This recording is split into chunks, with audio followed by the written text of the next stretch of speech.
વિકસિત ભારત 2047 અંતર્ગત આપણા દેશને વિકસિત બનાવવામાં સ્વાસ્થ્ય ખૂબ જ મહત્વનો ભાગ ભજવે છે. એટલે જ કહેવાય છે, સ્વાસ્થ્ય વિના કોઈ પણ સિદ્ધિ લાંબી ટકી શકતી નથી.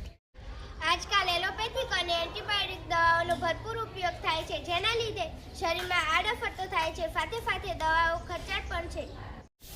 આપણે આજુબાજુ રહેલો ઔષધીય વનસ્પતિનો ઉપયોગ કરી શરીર અને મનને તંદુરસ્ત બનાવીએ.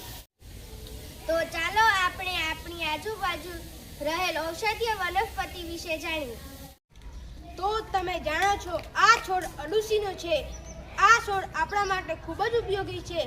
અરડુસીનો રસ પીવાથી આપણને કફ અને ઉધરસ મટે છે. આ છોડ તુલસીનો છે. તેના પર્ણ ખાવાથી તાવ, ઉધરસ, શરદી મટે છે. તો તમે જાણો છો, આ છોડ સરગવાનો છે. સરગવાની શીંગો અને પાંદડા ખાવાથી ખૂબ જ ફાયદો થાય છે. જેમ કે સરગવાના પાંદડામાં protein, potassium, vitamin A, C, B2, B3, B6 અને કેલ્શિયમ ભરપૂર માત્રામાં હોય છે. આ છોડ લીલી હળદરનો છે. જો આ હળદર લાગી છે. હળદર ખાવાથી કફ અને ઉધરસ મટે છે. શરીરમાં રોગ પ્રતિકારક શક્તિ વધારે છે. તો ચાલો આપણે ઔષધીય વનસ્પતિનો ઉપયોગ કરીએ અને નિરોગી જીવન જીવીએ અને આપણા દેશને વિકસિત બનાવીએ.